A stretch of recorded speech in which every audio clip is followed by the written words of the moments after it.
Continuing our coverage of COVID-19 impacts in mid-Missouri, we are nearing the end of week 3 of reopening the state and Boone County. Checking in with our local leaders, we have Boone County Commissioner Fred Parry joining us live. Commissioner, thanks for joining us tonight.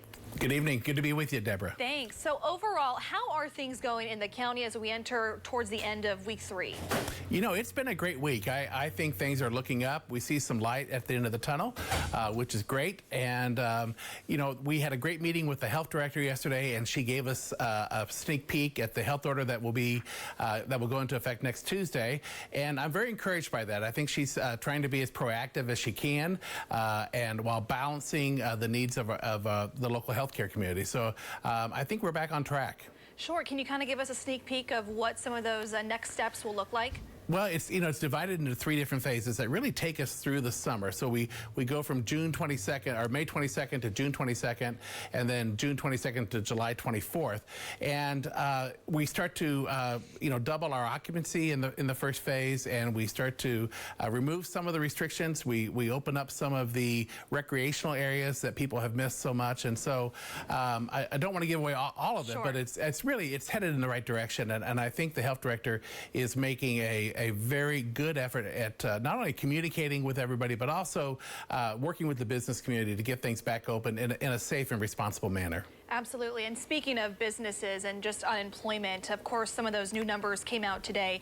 As far as Boone County is concerned, how are we doing here in Boone County, and what resources are available for those that might need some additional help? Yeah, we're not doing very well in Boone County. It looks like there's about almost 20,000 people who have filed initial unemployment claims.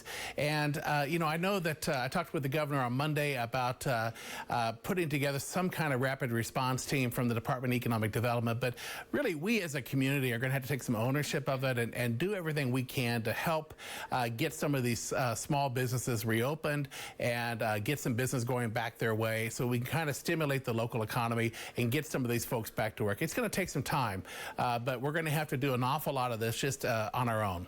Absolutely. And, I think that that's something that I think a lot of people are looking forward to, as a lot more businesses are starting to reopen. But we can't forget about the people that are still, out of work right now. Yeah, and this is really the most vulnerable population. These are people that typically work in the service industry, whether they're working for restaurants or they're working for hotels. And these are folks that really don't have a plan B or a rainy day fund. These are people that really have an immediate and desperate need. So as a community, we're going to have to keep our eye out for those folks and do what we can to sort of bolster them up. Sure. I know sales tax, we always talk about this. What's that looking like as of right now? Well, surprisingly good. April came in $105,000 above last April. We will probably see a hit in May. We've seen some of the industries like car dealers not doing very well during this crisis. And so we're going to have some catching up to do. Hopefully there's some pent-up demand for some of those major purchases. But by and large, we're still doing pretty good on sales tax. Okay. Thank you so much, Commissioner, for joining us tonight. He will be back coming up on ABC 17 News at 6.